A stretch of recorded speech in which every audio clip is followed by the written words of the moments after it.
તમારી અંદર સદબુદ્ધિ આપી, તમારી અંદર એક ભક્તિ પ્રદાન કરી અને તમારી કુળદેવીનો ભેટો કરવા વાળી મેરડી માતા બેઠી છે. તમારી માતાઓની છૂટેલી ઓંગળી જલાવવા વાળી માતા બેઠી છે. આવો તો એ લક્ષ્ય લઈને આવજો કે માં, ભલે અમારા કોમ થાય ના થાય, અમને તારી પર કોઈ સંદેહ નહીં, તારી પર માં કોઈ શંકા નથી. જો માં તું લાખો લોકોના દર રવિવારે જબરા પરચા આલી અને આવા જબરા કોમ કરતી હોય તો માં અમને વિશ્વાસ છે તું હાજરા હજુર બેઠી છે. પણ ભલે આજ કદાચ મારું કોમ ના થાય, પણ માં એમાં અમારા કોઈ કર્મોનો દોષ હશે, અમારા કોઈ સમય નબળો હશે, અમારું કોઈ પ્રારબ્ધ ભોગવવાનું લખ્યું હશે, અમારા વિધિના લેખમાં કદાચ માં દુઃખ વેઠવાનું લખ્યું હશે. પણ માં તારી પર કોઈ શંકા નહીં, તું તો હાજરા હજુર મારી મેરડી બેઠી છે.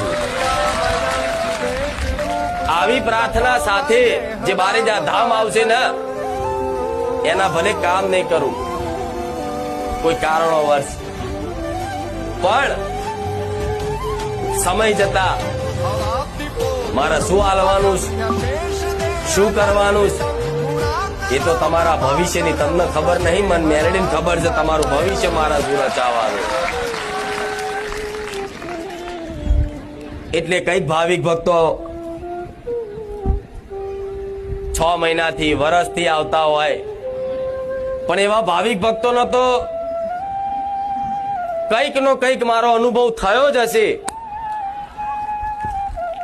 ભલે કદાચ કોઈ એની માંગણી જલ્દી પૂરી નહીં થઈ હોય, એની કોઈ માનતા જલ્દી સફળ નહીં થઈ હોય, પણ મારો ખુખાર મેરડીનો અનુભવ તો એના પૂરતો નહીં, એના પરિવાર પૂરતો થઈ ગયો હશે. તો બેઠીશું ને, વિશ્વાસ છે ને, તો ગોડાઓ વિશ્વાસ રાખી અને મારા ભરોસે વધાર નહીં 6 મહિના વર્ષ મને માતાને આપી દેજો, સમર્પણ કરી દેજો. તમારા વિધિના લેખના ભૂસ્યાલું તો મારું નામ મેલડી નહીં.